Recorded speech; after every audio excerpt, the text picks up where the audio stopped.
மிதுன ராசி நேயர்களுக்கு வரக்கூடிய இந்த 2026 எப்படி இருக்கும்? மிதுன ராசி அப்படின்னு சொன்னாலே 2026ல் ஃபஸ்ட்டு பலன் வந்து அவங்களுக்கு உத்தியோகம் தான். உத்தியோகம் புருஷ லட்சணம் அப்படின்னு சொல்லக்கூடிய ஒரு வார்த்தை வந்து இருக்குது. இது வந்து அந்த புருஷ அப்படின்னு சொன்னால் ஆண்கள் அப்படின்றதாக நம்ம எடுத்துக்கொள்ளக்கூடாது.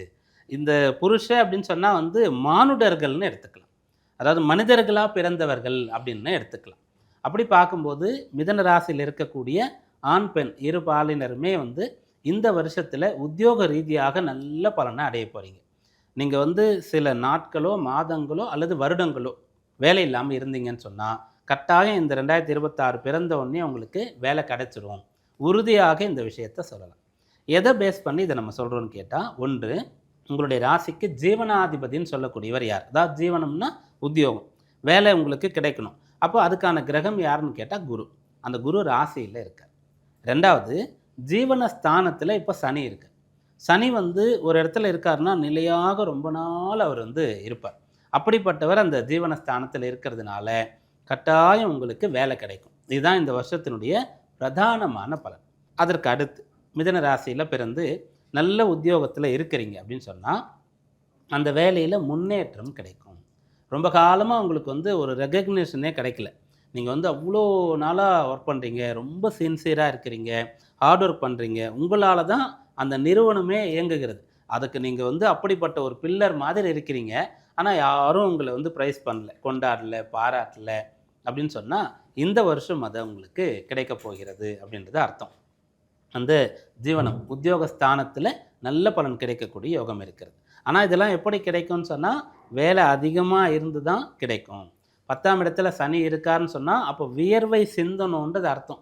அப்போ நீங்கள் வந்து ஒரு ஆஃபீஸில் இருக்கீங்க, நல்லா ஃபுல்லாக சென்ட்ரலைஸ்டு ஏசி போட்டு இருக்கிறது, வேர்வை வரத்துக்கு வாய்ப்பே இல்லைன்னு சொன்னால் வேலை அதிகமாக இருக்கும்ன்றது அர்த்தம். நல்லா கம்ஃபர்ட்டாக ரிலாக்ஸாக அப்படி உட்காந்து நீங்கள் அந்த வேலையில் டைம் ஸ்பெண்ட் பண்ணவே முடியாது. ஒரு 5 நிமிஷம் கூட உங்களுக்கு கிடைக்காது. அப்படி நீங்கள் கண்டினியூஸாக வேலை பார்த்துட்டு இருக்க போகிறீங்க அப்படின்றது அர்த்தம். அதனால் உங்களுக்கு அது பலன் கிடைக்கிறது. அப்போது மிதுன ராசியில் பிறந்தவர்களுக்கு வேலை, உத்தியோகம் அப்படின்றது ஃபஸ்ட்டு பலன். ரெண்டாவது என்ன கிடைக்க போகுது அப்படின்னு கேட்டிங்கன்னா, உங்களுடைய கடமைகளை செஞ்சு முடிக்க போகிறீங்க. கடமைகள்னு சொன்னாலே ஃபஸ்ட்டு நமக்கு நினைவுக்கு வரக்கூடியது என்ன அப்படின்னா, நம்முடைய பிள்ளைகளை வந்து நல்லா செட்டில் ஆகணும் அப்படின்ற மாதிரி தான் இருக்கும். ஆனால் இந்த வருஷம் இது வந்து மாறுகிறது. உங்களுடைய பெற்றோர் சார்ந்த கடமைகள். பெற்றோருக்கு நீங்கள் என்ன பண்ணணுமோ அதை வந்து இந்த வருஷம் செய்ய முடியும். பெற்றோர் அப்படின்னு சொல்லும்போது சின்ன பிள்ளைகளாக இருக்கீங்கன்னா அவங்க மனம் மகிழும்படி ஒழுக்கமாக இருந்தால், நல்லா படித்தாலே போதுமானது, வேறு எந்த விஷயமுமே அவங்களுக்கு தேவைப்படாது. வளர்ந்து நல்ல வேலைக்கு போயிட்டு திருமணம்லாம் ஆயிடுச்சு, அப்போது அவங்கள பார்த்துக்க வேண்டியதாக இருக்கும். ஆனால் இந்த காலத்தில் என்ன ஆகுதுன்னா, மிதுன ராசியில் குறிப்பாக வந்து பிறக்கிறவங்க நல்லா படிச்சிருவீங்க. அந்த ராசிக்கு அதிபதி புதனாக வர்றதுனால நல்லா படிச்சிட்டிங்கன்னா உங்களுக்கு பெரிய வேலை கிடச்சிரும். பெரிய வேலை கிடச்சி வெளிநாடு போயிடுவீங்க. அப்போ உங்களுடைய பேரண்ட்ஸ் வந்து பிறந்த ஊர்லேயே சொந்த ஊர்லேயே இருப்பாங்க. அவங்களோட சேர்ந்து உங்களால் இருக்க முடியாது. இந்த விஷயத்தை இப்போ சரி பண்ணலாம். எப்போல்லாம் உங்களுக்கு வாய்ப்பு கிடைக்கிறதோ அப்போல்லாம் நீங்கள் லீவு போட்டுட்டு வந்து உங்கள் பேரண்ட்ஸோட டைம் வந்து ஸ்பெண்ட் பண்ணலாம். அவங்கள கூட்டிகிட்டு போய் நீங்கள் இருக்கக்கூடிய இடத்துக்கு வச்சுக்கலாம். இதெல்லாம் செய்யுங்க, இதெல்லாம் செய்யணும், இது தர்மம் அப்படின்ற அடிப்படையில் இங்கே சொல்லலை. ஜோதிட ரீதியாக இந்த விஷயம் நடக்கும் அப்படின்றத நம்ம சொல்கிறோம். இதை சொல்கிறதுக்கான காரணம் என்ன அப்படின்னு கேட்டால், உங்களுடைய ராசிக்கு 9ஆம் இடம்ன்றது பித்ருஸ்தானம்னு நம்ம சொல்லுவோம். பித்ருன்னு சொன்னால் தந்தை. அந்த இடத்துக்கு அதிபதி 10ஆம் இடத்துல இருக்கார். இது ஒரு காரணம். ரெண்டாவது, உங்கள் ராசிக்கு அதிபதியே 4ஆம் இடத்துக்கு அதிபதியாகவும் வருவார். அதை மாத்ருஸ்தானம் அப்படின்னு நம்ம சொல்லுவோம். அப்போ அம்மா அப்பான்னு சொல்லக்கூடியவர்களை நன்றாக பார்த்துக்கிறது, அவங்க சந்தோஷப்படும்படியாக நடந்து கொள்வது, அவங்க சம்பந்தமான உங்களுடைய கடமைகளை நீங்கள் ரொம்ப சிறப்பாக செய்கிறது, பெற்றோர் சம்பந்தமாக அவங்க மன நிறைவு அடையும்படியாக இந்த ஆண்டில் உங்களுடைய கடமைகள் அனைத்தையும் செய்ய முடியும். மிதுன ராசியில் மிருக சிரீஷம், திருவாதிரை, புனர்பூசம் 3 நட்சத்திரங்கள் வருது. இந்த நட்சத்திரத்தை சேர்ந்தவங்களுக்கு இந்த 2026 எப்படி இருக்கும்? மிதுன ராசிக்கு வந்து நிறைய நல்ல பலன்களை சொல்லிட்டோம். அதில் இந்த மிருகசீரிஷ நட்சத்திரத்தில் குறிப்பாக என்ன பலன் கிடைக்கும் அப்படின்னு கேட்டிங்கன்னா, இடமாற்றங்கள் சாத்தியமாகும். இப்போது மிருகசீரிஷ நட்சத்திரம் மிதுன ராசியில் பிறந்து ரொம்ப நாளாக டிரான்ஸ்ஃபருக்காக ட்ரை பண்ணிட்டு இருக்காங்கன்னா அவங்களுக்கு இந்த வருஷம் வந்து டிரான்ஸ்ஃபர் கிடைக்கும். ரெண்டாவது, சொந்த ஊர்லேருந்து நான் வெளியூருக்கு போகணும் அப்படின்னு நினைக்கிறீங்கன்னு சொன்னால் இந்த விஷயம் வந்து சாத்தியமாகும். வெளியூரில் போயிட்டு அங்கேயே கூட நீங்கள் ஒரு வீடு வாங்கிட்டு அங்கேயே செட்டில் ஆகக்கூடிய ஒரு விஷயமானது உங்களுக்கு நடக்கும்.